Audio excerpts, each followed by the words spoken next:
MMA Boxing Talk here. I just wanted to put out a video talking about the middleweight division in the UFC. I think it was like 2 or 3 days ago they announced Yoel Romero versus Robert Whittaker for the interim title is official, and that's going down July 8th, UFC 213. Stacked card, stacked card. Can't wait for that one. But I really like that fight, Yoel versus Whittaker. About a week or two ago, I put out a video when I heard the rumor of this interim title fight, and I don't have a problem with it because Michael Bisping, if he's not ready to fight it until the end of the year,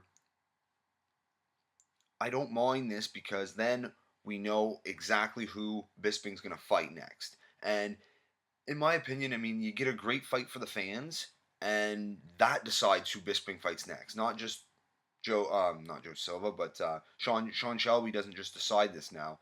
Um, it's not just up to him. It's up to the fighters now, and I have no problem with that whatsoever.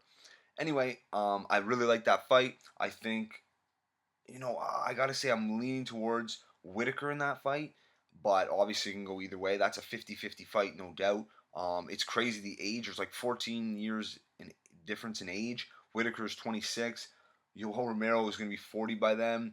So that's kind of crazy. They're both literally, the same height, and they both have the same reach. They're both 6 foot with a 73-inch reach. So that's interesting detail. The tape's pretty well the same. Of course, Romero is a lot more explosive.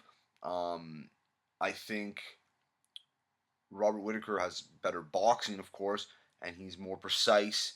Um, it's going to be a great fight. But now that leaves only, when you're talking about elite fighters in that division, there's only two guys that are still standing without a fight, and that's Gegard Mousasi and that's Luke Rockhold.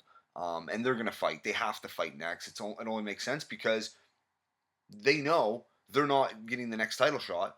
So they're not just gonna like Luke Rockhold. Is he really gonna wait around till next year to fight Michael? The champ. He might not even get. He has to fight. They're not just gonna give him the title shot coming off of a loss and waiting a year and a half or two.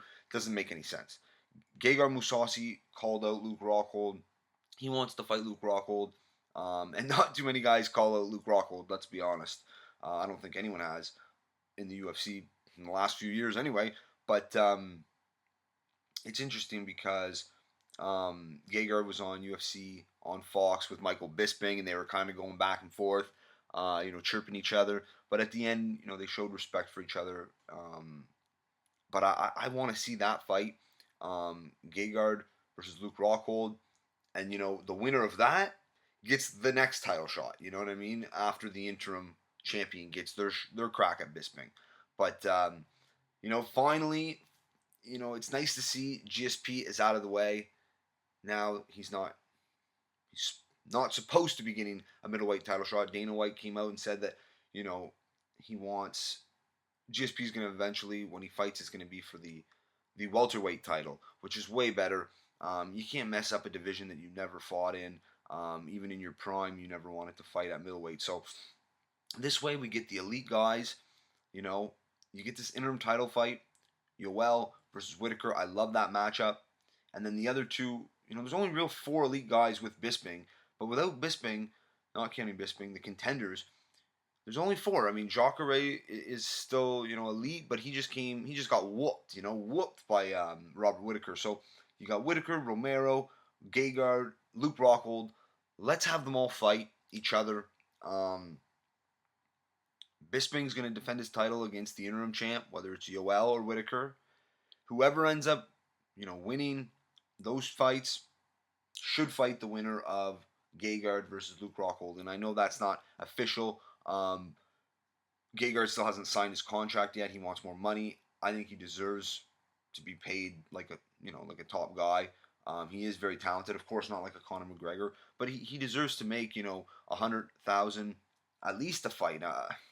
I know he doesn't generate a lot of hype, whatever, but he's an elite fighter. He's had close to 50 fights. Very underrated, one of the most underrated fighters in the game. I really like that matchup with Gegard and Rockhold. I think the UFC is going to make it. It's the only fight that makes sense for both guys at this point. Hopefully, we'll see that in maybe like August or something like that. You know, August won't be a whole lot going on. That's a perfect, main event for a pay-per-view. You know, UFC 215 in August. I said it. Have it Gegard versus Rockhold. Anyway, I just wanted to give my take. I'm really looking forward to this fight. Hopefully, the UFC makes it, and then we have two amazing fights in the middleweight division. And finally, we're getting there.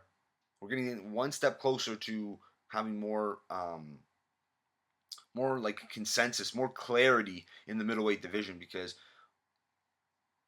since Bisping won it, it's been in disarray. Let's be honest. The fight with Henderson, I mean, what? Like, no one saw that coming. And then now they were talking GSP. I'm glad that's off the table now.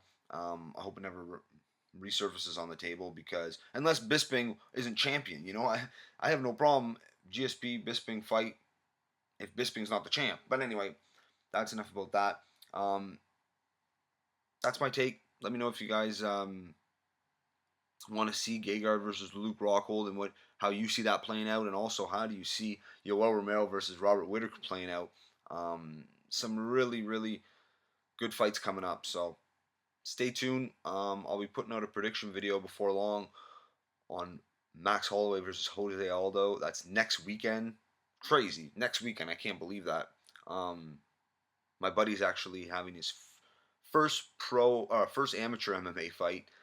He's a jiu-jitsu guy. He's won a couple of jiu-jitsu tournaments locally in my area, and he's gonna have his first MMA debut, and then after we're going out to the bar to watch UFC 212.